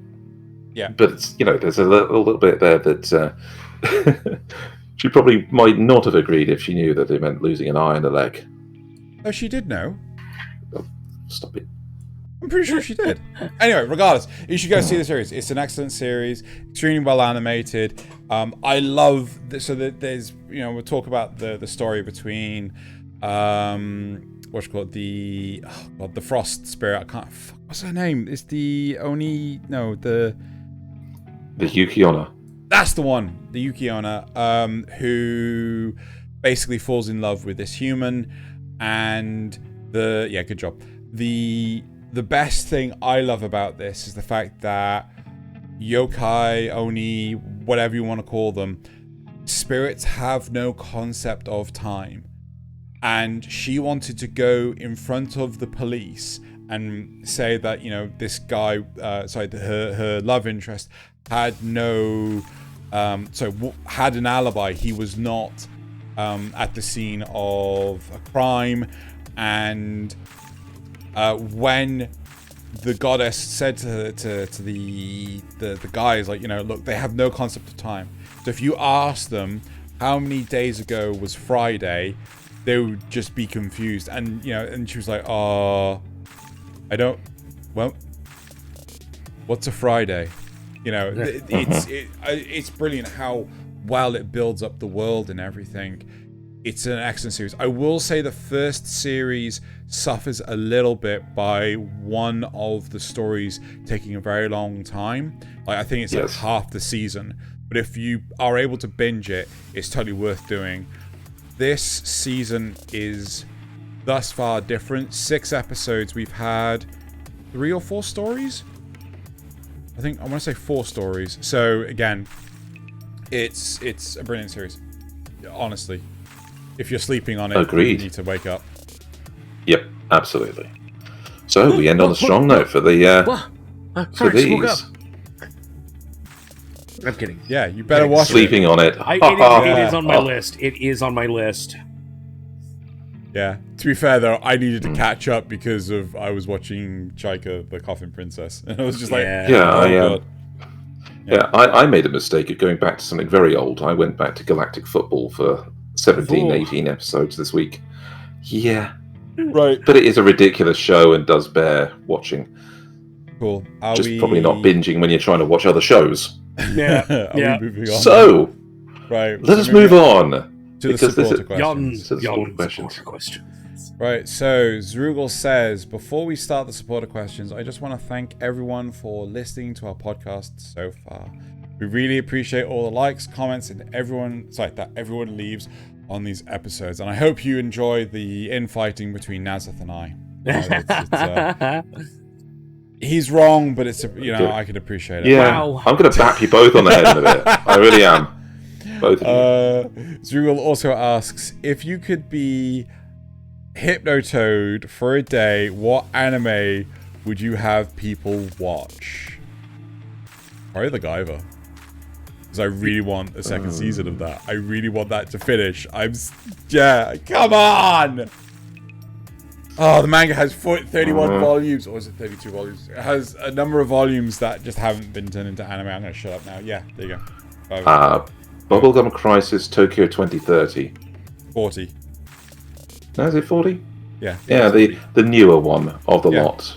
Yeah. Newest one of the lot. Because not enough people have watched that. Yeah, I can appreciate that. Though I would love to see a redo of that, like another whole new... Oh yeah, like a 2050 or something, yes.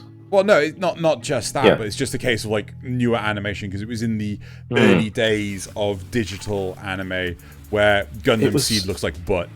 Yeah, and where I think it was where they wanted everything to look a little bit more like Akira and Ghost in the Shell.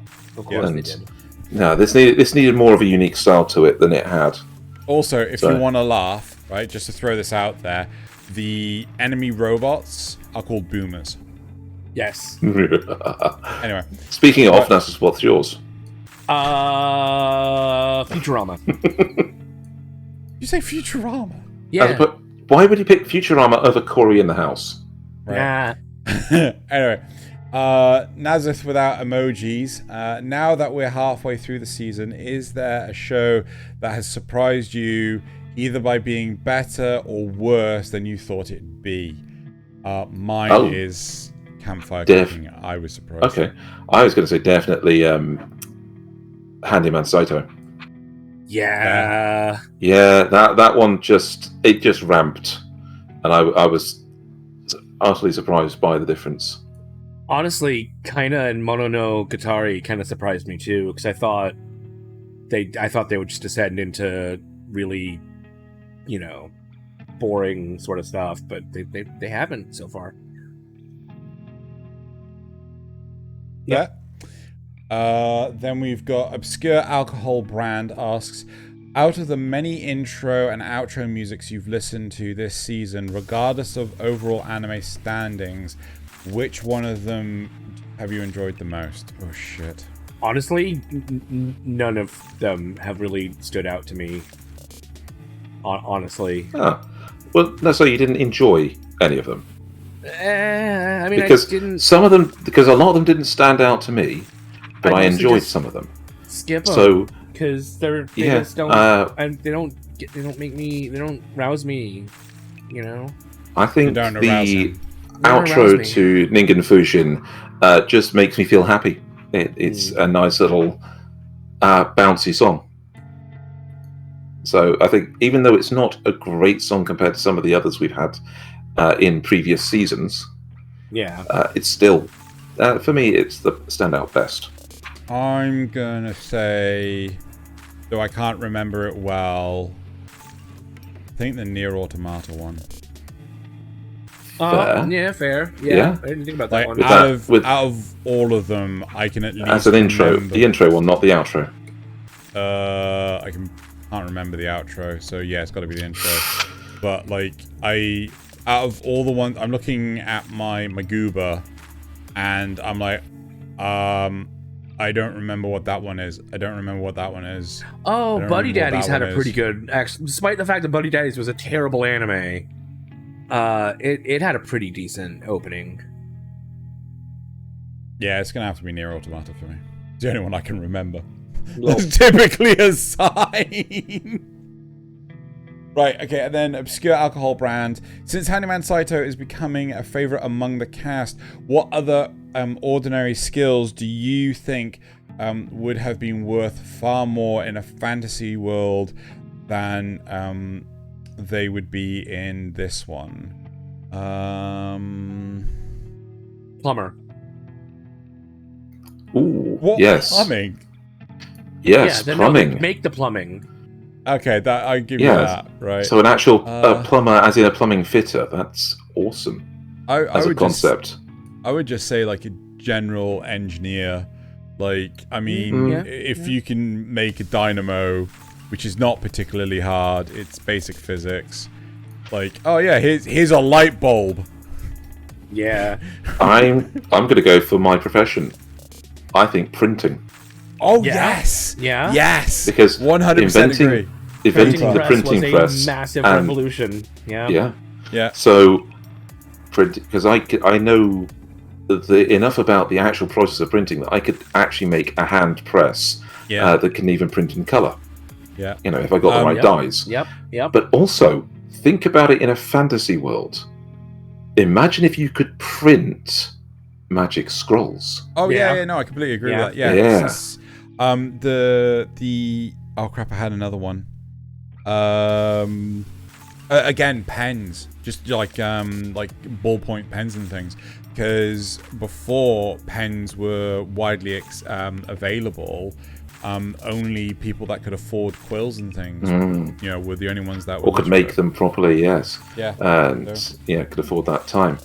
Good old Kugelschreiber. Right, let's move on. Let's move to the comments. So first, from the news, Zrugel says, sounds like E3 is dead. And he's absolutely right. Pretty much. It should be dead. And now for the cast comments. Stromest Voidshell says, I like the idea of watching stuff you don't normally watch. This was fun. I agree. That was a fun episode. That thing, It was a fun episode. that thing I was supposed to remember was Zip Zap Zop, I think. Probably. I can't remember. Right. I think it was one of the Zrugel comments. Right. Zrugel says, I still laugh at the Attack on Titan memes. No, don't encourage him! Don't!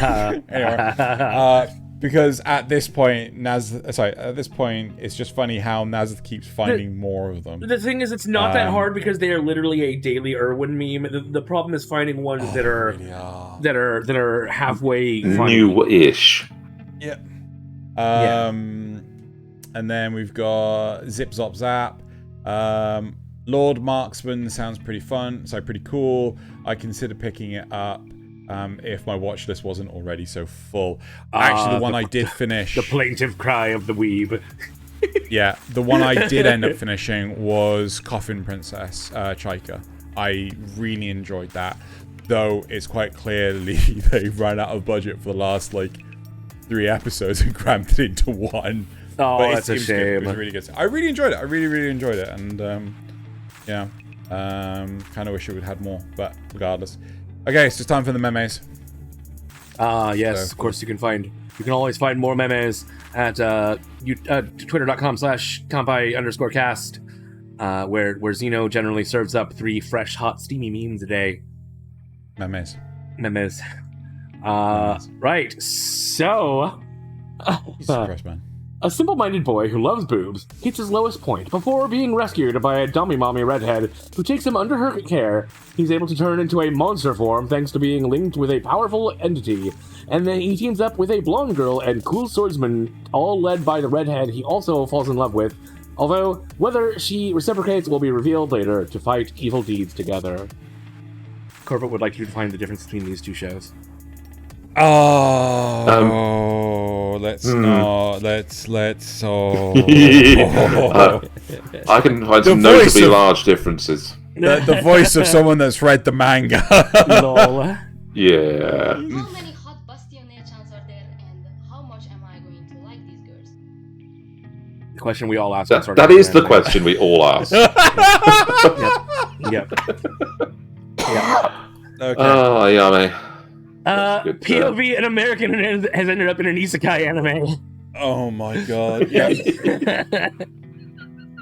I have no idea what that's. Oh my god. Yeah. Yeah. It's fucking bad. Yeah. Oh. Normal tab, incognito tab.